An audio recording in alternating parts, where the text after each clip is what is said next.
안녕하세요. 사랑하는 남편과 알콩달콩 결혼 생활을 즐기고 있는 30대 주부입니다. 결혼한 지는 2년이 되었고, 아직 아이는 없어요. 생활이 어느 정도 안정을 되찾고 나면 아이를 가질 생각이에요. 남편과는 어린 시절부터 알고 지내던 사이입니다. 한 동네에서 초등학교, 중학교를 같이 다녔지요. 모든 걸 함께하는 여자친구들 같지는 않았지만, 그래도 등하교는 같이 하는 정도의 관계였달까요? 그러다 남편은 남고로, 저는 여고로 가면서 서로 연락하는 빈도수가 점점 줄어들었어요. 아무래도 이성의 눈뜰 시기다 보니 남편은 남편대로 좋아하는 여학생이 생겼다는 소문도 들려왔고요. 저는 저대로 대학 진학에 열을 올리던 시기라 자연스럽게 멀어졌지요. 그렇게 저는 서울 소재의 모대학에 진학했습니다. 목표하던 대학은 아니었지만 그래도 사람들이 어디 다닌다고 하면 좋은데 다니시네요. 소리는 나오는 정도의 학교예요. 혹시나 아는 사람이 제 사연을 들으면 곤란할 것 같아서 구체적으로 밝히기는 어렵네요. 아무튼 그렇게 대학교에 들어가고 얼마 지나지 않아 남편과 우연히 다시 연락이 닿았습니다. 사실 대학에 들어오면서 제가 개명을 했어요. 무슨 큰 뜻이 있었던 건 아니고 저희 할머니께서 어디서 사주를 보고 오셨는데 제가 개명을 해야 앞으로 무탈하게 산다고 했답니다. 모르면 몰랐지. 그런 소리를 듣고 나니 여간 찜찜할 수가 없더라고요. 그리고 개명 전 이름이 좀 촌스럽기도 했어요. 아무튼 이런저런 이유들로 개명을 했고 개명을 한 이후로는 제 나름대로 새로운 시작이라는 기분하에 이메일 주소도 바꾸고 그랬습니다. 핸드폰 번호도 바꾸었고요. 상황이 그렇다 보니 여러 친구들과 연락이 끊어지게 된 것도 있어요. 남편도 그들 중 하나였고요. 그렇게 잘 지내다가 대학교 3학년 여름방학이었을 거예요. 갑자기 옛날에 쓰던 이메일을 한번 확인해보고 싶더라고요. 그리고 그 메일함에서 몇 년 전 남편이 저에게 보냈던 이메일을 우연히 발견했습니다. 문득 안부가 궁금해졌고 그래서 잘 지내냐고 메일을 썼어요. 솔직히 답장을 받을 거라는 확신은 없었습니다. 그래도 왠지 설레기도 하고 기다려지더라고요. 그리고 이틀 뒤 남편으로부터 답장이 왔습니다. 그렇게 저희는 다시 연락이 닿았네요. 그렇다고 저희가 바로 사귀기 시작한 건 아니고 그 이후로도 몇 년 동안은 평범한 친구 사이로 지냈습니다. 비록 떨어져 지냈던 시간이 있긴 하지만 그래도 서로의 어린 시절을 기억한다는 공통점이 있어서 그런 건지 언제 만나도 마음이 편하고 말도 잘 통하고 그렇더라고요. 정말이지 각자의 연애를 진심으로 응원해 줄 수 있었을 만큼 서로에게 좋은 친구였네요. 그런 남편에게 사귀자는 소리를 들은 건 지금으로부터 4년 전이었어요. 저는 처음에 남편이 취해서 주종을 부리는 줄 알았네요. 하지만 남편은 이후로도 몇 번이고 사귀자며 저에게 다가왔고 이러나 저러나 이 우정은 끝났다 싶은 제가 그래 한번 사귀어보자 했습니다. 그 연애가 이렇게 결혼까지 이어질 줄은 그때는 몰랐네요. 친구로 지낸 시간이 길었기에 남편에 대해서는 모르는 게 없다고 생각했습니다. 하지만 연인으로서 그리고 지금은 배우자로서 남편과 많은 시간을 함께 하게 되니 그동안 남편에 대해서 제가 몰랐던 것들이 참 많았다는 사실을 알게 되었네요. 특히나 남편과 시누이의 관계를 알게 되었을 땐 너무나 충격이었지요. 남편에게는 3살 많은 누나가 있습니다. 저도 어려서부터 한 동네에 살았으니 시누의 존재는 진작부터 알고 있었고요. 하지만 나이 차이 때문인지 남편과 달리 시누와 친해지는 건 쉬운 일이 아니었습니다. 그 시절에는 굳이 노력해서 언니와 친해져야겠다는 생각도 못했고요. 그러다 보니 나중엔 길에서 마주쳐도 잘 지냈냐고 안부를 묻기도 어색할 만큼 거리감이 생겼달까요? 솔직히 돌이켜 생각해보면 평범한 남매 관계는 아니었습니다. 신우 앞에서 남편은 제대로 길을 펴지 못하는 눈치였어요. 맨날 당하고 사는 것 같았달까요? 그리고 결혼 이야기가 나오기 시작하면서 그 이유를 알게 되었지요. 남편에게 프로포즈를 받고 얼마 지나지 않았을 무렵이었어요. 하루는 남편이 정말이지 술이떡이 되게 취해서는 늦은 밤 저희 집으로 찾아왔습니다. 깜짝 놀라 남편을 데리고 집으로 들어왔어요. 그나마 친정부모님께서 부부 동반으로 여행을 떠나셨던 상황이었기에 망정이지 하마터면 정식으로 인사를 시키기도 전에 못 볼 꼴을 보일 뻔했다는 생각이 들어 걱정은 고사하고 남편에게 정말 화가 많이 났었네요. 하지만 전 남편에게 화를 내지 못했습니다. 남편이 저를 붙들고는 어머니가 너무 보고 싶다며 어린아이처럼 눈물을 쏟아냈거든요. 이전에는 단 한 번도 그런 모습을 보여준 적 없던 남편이었기에 정말 깜짝 놀랐어요. 무엇보다도 어머님은 멀쩡히 살아계신데 어머님이 보고 싶다고 울어대니 황당하기 짝이 없었지요. 몇 시간 후 어느 정도 술이 깬 남편을 붙들고 물었습니다. 도대체 아까 그게 다 무슨 이야기냐고요. 그러자 남편은 긴 한숨을 토해내듯이 내뱉고는 그동안 숨겨온 비밀을 털어놓았습니다. 일단 지금의 어머님은 남편을 낳아주신 분이 아니셨습니다. 남편을 낳아주신 친어머님께선 남편이 초등학교에 들어가기 전 암으로 돌아가셨고요. 그리고 뒤이어 듣게 된 사연은 더 충격적이었어요. 사실 저희 부모님 세대만 하더라도 결혼하면 바로 아이를 갖는 게 당연한 일이었잖아요. 그런데 친어머님께선 3년이 지나도록 아이를 갖지 못하셨고 이를 두고 주변에서들 말이 많았던 모양이에요. 그 와중에 아버님께는 숨겨둔 애인이 있었는데 그게 바로 지금의 어머님이셨답니다. 하지만 꼬리가 길면 밟힌다고 아버님의 두 집 생활은 할머님께 발각이 되었고 한동안 아버님이 그 집의 발길을 끊으셨대요. 뿐만 아니라 친어머님과의 사이에서 남편도 갖게 되셨고요. 하지만 몇 년 후 친어머님은 돌아가셨고 이때다 싶으셨는지 아버님께서 지금의 어머님을 모셔왔답니다. 심지어 아버님과 지금의 어머님과 사이에는 남편보다도 더 나이가 많은 딸까지 있었다네요. 이 모든 사연을 들려주신 이모님도 남편이 고등학교에 들어갈 무렵 세상을 떠나셨으니 남편이 마음 기댈 곳이라곤 누구 하나 없었을 거예요. 어디 막장 드라마에서나 나올 법한 사연이 남편에게 있을 거라곤 저라고 상상이나 했겠어요? 처음엔 저도 내가 뭘 들은 건가, 제대로 알아들은 건가 싶어서 남편에게 몇 번을 다시 물어봤습니다. 그러니까 남편을 낳아주신 어머님은 이미 돌아가셨고 지금 계신 분은 새어머님, 그리고 신우도 배다른 누이. 결국 아버님과 새어머님, 그리고 그 둘 사이에서 태어난 신우, 그리고 남편까지. 저희 남편이 콩쥐팥쥐에 콩쥐더라고요. 신데렐라였고요. 게다가 아버님이 돌아가신 이후로는 남편이 아버님을 대신해 가장노릇을 하고 있는 상황이었습니다. 제가 왜 가장노릇이라고 표현했냐면 어머님은 아직 60도 되지 않으셨고 신우도 사지멀쩡하고 대학까지 나온 사람입니다. 그런데 둘 다 일을 안 해요. 몸이 약하다나요? 약하긴 개뿔 어머님이고 신우고 외모 가지고 이렇게 표현하면 안 되지만 진짜 소도 때려잡게 생겼거든요. 반면에 저희 남편은 남자치고도 마른 체형이라 전 솔직히 예전부터 남편이 도대체 누굴 닮았나 궁금했을 정도입니다. 아무튼 아버님이 돌아가시면서 남기신 보험금도 어머님과 신우가 다 차지했다는 걸 저는 결혼하고 나서야 알았습니다. 뿐만 아니라 아버님이 돌아가신 이후로는 남편이 한 달에 100만 원씩 생활비를 드리고 있다는 것도 충격이었지요. 가족으로서 어머님과 신우 도와드릴 수 있습니다. 그럼 최소한 어머님도 저희 남편 자식 취급은 해주셔야 할 거 아닌가요? 하지만 남편은 저와 다시 연락이 닿았을 시기부터 계속 고시원에 살고 있었어요. 그래서 저는 막연히 시댁이 어디 서울에서 멀리 떨어진 곳으로 이사라도 간 줄 알았습니다. 언젠가 물었을 때도 남편이 대충 얼버무리듯 그렇다고 하길래 더 묻지 않았고요. 하지만 웬걸요. 알고 보니 어머님과 신우는 남편이 사는 고시원과 회사 중간에 위치한 아파트에 살고 있었습니다.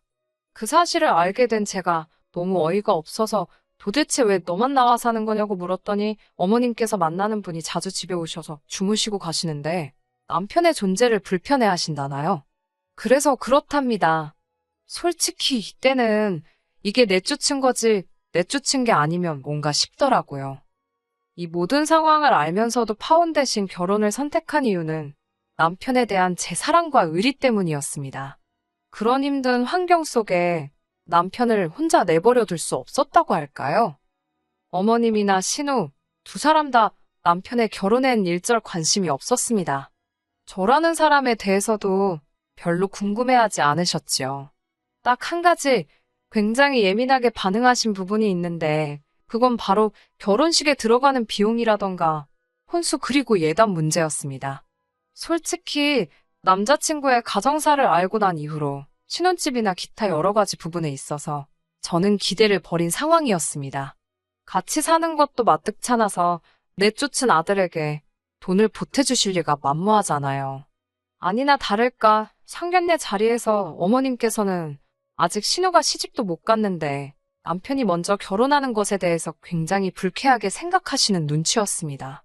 사돈이 될지도 모르는 저희 부모님 앞에서 남편을 있는 대로 깔아뭉개셨지요. 예의도 모르고 매너도 없다면서 지 애미랑 누나 다 버리고 얼마나 결혼이 하고 싶으면 저러는지 모르겠다며 한껏 빈정대셨어요. 다행히 저희 친정부모님은 이미 남편의 가정사를 알고 계셨고 무엇보다 오랫동안 남편을 지켜보셨잖아요. 남편이 어떤 사람인지는 어머님의 말씀보다는 당신들이 아는 그 모습을 믿어주셨어요. 저희 부모님은 집 안 해주셔도 되고 한 푼도 안 보태주셔도 된다. 대신 혼수나 예단 같은 것도 생략하자셨습니다. 어머님께서는 펄쩍 뛰시며 그래도 당신이 아들 키우느라 들인 공이 있는데 그렇게 날로 드시려고 드냐며 그건 안 될 소리라고 나오셨습니다. 그러자 저희 부모님께서도 사돈께서도 지금 날로 저희 딸 데려가시는 거 아니냐며 어른들이 이런 걸로 실랑이하는 모습 보여줘서 좋을 게 뭐가 있겠냐고 깔끔하게 생략하자고 부드럽지만 강한 태도를 보이셨어요. 어머님도 더 이상 대꾸할 수가 없으셨는지 니들 맘대로 하라는 말씀으로 결혼을 허락하셨지요. 저희는 친정 가까이 신혼집을 얻었고 이후로 저희 둘만의 보금자리를 만들어 나갔습니다. 어머님께선 여전히 돈을 요구해 오셨고 남편은 매번 제 눈치를 살피며 생활비를 보내드리는 상황이었지요. 솔직히 전 괜찮다고 신경 쓰지 말고 보내드리라는 말을 해주진 못했습니다. 바보같이 아들 취급도 안 해주는데 뭐가 그렇게 아쉬워서 돈을 보내드리냐고 뜯어 말리기도 여러 번이었지요. 하지만 남편은 그때마다 그래도 자기에게는 어머니시라며 상황이 되는 한 잘해드리고 싶답니다. 본인이 그렇게 말하는데 제가 더 이상 무슨 말을 할 수 있겠어요? 괜히 중간에서 이간질하는 며느리란 오해나 받겠다 싶어서 더는 말하지 않았습니다. 그렇게 1년쯤 지났을 무렵 어머님께서 물가가 많이 올랐다며 돈을 더 보내달라고 연락을 해오셨습니다. 말이 나와서 말이지만 어머님은 참 연락이 없으셨어요. 오로지 월말이나 월초에 생활비 보내라는 연락을 한번 해오셨고 신우 생일이니까 모브랜드 화장품 사오라고도 한번 연락이 왔었네요.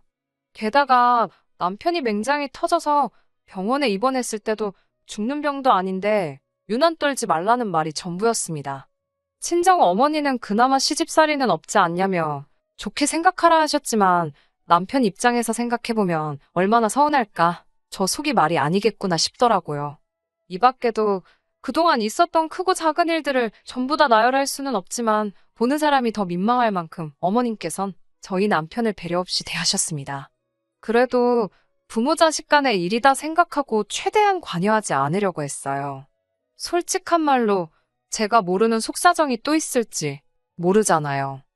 그렇게 1년 넘는 시간을 참으며 옆에서 지켜만 보던 제가 결국 폭발하게 된 건 어머님의 선을 넘는 도를 지나친 요구 때문이었습니다. 어머님께서 재혼을 하신다며 연락을 해오셨습니다. 신우는 딸이라서 그런지 자기 엄마만 행복하다면 아무래도 좋다는 식이었습니다. 하지만 남편은 당황한 기색이 역력했어요. 이 부분에 대해서는 행여나 저희 남편을 욕하지 말아주세요. 자식마다 서로 다른 입장이 있는 거니까요. 만약 저에게 이런 일이 일어난다면 저도 솔직히 제가 신우처럼 그래 엄마 좋을 대로 해라고 쿨하게 보내드릴 수 있을지 아니면 남편처럼 서운한 감정이 들지 모르겠네요. 아무튼 어찌됐건 어머님이 그런 선택을 내리셨다 하니 저희로서 더할 말은 없었습니다. 하지만 저희를 정말 당황하게 한 건 그 뒤에 이어진 어머님의 요구사항이었어요. 어머님께선 당신은 식도 제대로 올리지 못하고 이 집에 들어와서는 자기 배로 낳은 자식도 아닌 남편을 키우느라 좋은 세월 다 보냈다며 그에 대한 보상을 해달라 하셨습니다. 그 보상이 뭐였겠어요? 돈이었습니다. 늦게나마 면사포도 쓰고 신혼여행도 가고 그러고 싶으시답니다. 그러면서 그 결혼 비용을 저희 남편더러 내라고 하셨어요. 뻔뻔한 어머님의 아이디어에 정말 입이 떡 벌어지더군요. 결국 제가 나서서 어머님 그건 아닌 것 같다고 말씀드렸습니다. 그동안 이 사람이 어머님께 보내드린 돈이 얼만지 알기나 하시냐고 계산이나 해보셨냐고 물었습니다. 반대로 어머님께서 이 사람한테 해주신 게 뭐가 있냐고요. 아버님 10년 전에 돌아가실 때 이 사람 고3이었고 이후로 보험금을 나눠주시기를 했냐, 학비를 한번 대주시기를 했냐, 그렇다고 품 안의 자식이라고 데리고 살면서 따뜻한 밥 한 번을 해주시길 하셨냐고요. 그동안 제 가슴 속에 쌓여있던 억울한 심정을 속사포처럼 쏟아냈습니다. 저는 남편에게도 소리쳤습니다. 솔직히 전부 다 말하라고, 당신도 지치고 힘들다고 왜 말을 못하느냐고요. 그러면서 당신이 앞으로 평생을 같이 보낼 사람은 나지 저분이 아니라고, 지금이 어쩌면 마지막 기회라고 어머님인지 저인지 선택하라 했습니다. 그러자 그때까지 고개만 푹 숙이고 있던 남편이 천천히 고개를 들어 어머님과 신우를 번갈아 쳐다보더군요. 만약 어머님께서 우리 아들 사랑한다 하다못해 그 말 한마디라도 해주셨다면 남편은 지금 제 곁에 없을지도 모릅니다. 하지만 어머님께선 모지리 같은 게 어디 지 애미를 그런 눈으로 쳐다보냐며 죽은 지 애미 눈을 똑 닮았다고 악을 쓰시더군요. 저는 그 말을 듣고 정말이지 경악을 금치 못했습니다. 이제껏 제대로 한번 대들지도 못했던 남편도 그 말을 듣고는 눈빛이 돌변하더라고요. 남편은 지금 뭐라고 하셨냐며 그동안 한 번도 보여준 적 없는 경멸과 분노의 눈빛으로 어머님을 내려다보았습니다. 남편이 쥐고 있던 주먹이 부들부들 떨리는데 정말이지 뭔 일 나는 거 아닌가 싶더라고요. 하지만 신우는 눈치는 진짜 개나 줘버렸는지 남편에게 어머님이 서운해서 그런 거라며 솔직히 자기들도 억울하답니다. 결혼만 너희 어머니가 먼저 했을 뿐이지 아버지가 정말 사랑한 사람은 지금의 어머님이셨는데 평생 첩소리나 듣고 살았으니 기분이 좋겠냐고요. 남편은 입술을 악물고는 그래도 나는 어머님이나 누나를 내 가족이라 생각했는데 그래서 와이프가 싫어하는 걸 뻔히 알면서도 어떻게든 책임지려고 했는데 둘은 정말 나를 지갑 정도로만 생각했냐며 떨리는 목소리로 말을 이어가더군요. 그러더니 더는 이 짓거리 못하겠다며 이제 더는 아는 척 하지 말자 했습니다. 당신들은 당신들 알아서 살라고, 나는 더 이상 당신들 뒤치다거리 안 한다고요. 어머님은 그 와중에도 정신 못 차리고 당신이 눈이나 하나 깜짝할 것 같냐며 됐다고 나도 그깟 푼돈 필요 없다고 소리를 질러댔습니다. 그러자 남편이 아주 낮은 목소리로 지금 살고 계신 집부터 일단 비워달라 하더군요. 그러자 어머님께서 네가 뭔데 나더러 집을 비워라 말하냐고 소리를 치시더니 순간 사색이 되셨습니다. 저도 그제서야 떠올랐습니다. 그 집은 남편 명의로 계약된 전세집이었어요. 결혼 당시 남편 돈 대부분이 거기에 묶여 있었는데 그 돈을 빼오면 어머님이랑 신우가 갈 곳이 없다며 전전긍긍하는 남편이 안쓰러워서 친정엔 비밀로 했었거든요. 이후로는 솔직히 어차피 못 받을 돈이나 마찬가지였으니 그 돈은 없는 돈이다 생각하고 잊고 살았고요. 그제서야 사태 파악이 된 신우가 아무리 그래도 이건 경우가 아니지 않냐며 갑자기 저에게 가만히만 있지 말고 남편 좀 말려보랍니다. 이 여자가 돌았나 싶더라고요. 제가 속이 다 후련한데 못하러요 라고 받아치고는 남편 손을 잡아 끌고 그 집에서 나왔습니다. 이제 법대로 하면 되니까 더 열불 낼 것 없다고요. 남편이 미안하답니다. 이런 못 볼 꼴을 보여준 것도 미안하고 가진 거 없는 사람이라서도 미안하다며 대신 앞으로 죽을 때까지 저 하나만 바라보고 열심히 살겠다대요. 순했던 남편이 정말 각성을 하니까 무섭긴 하더라고요. 바로 다음 날 집주인이랑 얘기해서 집 내놓고 어머님과 신우를 거의 내쫓다시피 내보내던걸요. 어머님께선 그 와중에도 정신 못 차리고 저더러 그럼 어디 월세방이라도 구하게 보증금 1,000만 원만 해달라셨습니다.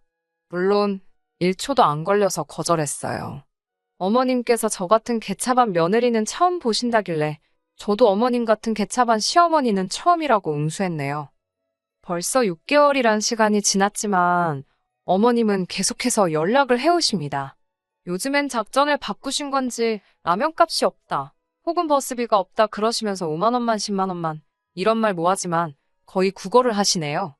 신우는 신우대로 어디 가서 아르바이트를 한다는데 생전 일이라곤 해본 적이 없으니 잘하고 있을지 안 봐도 뻔할 뻔짜지요.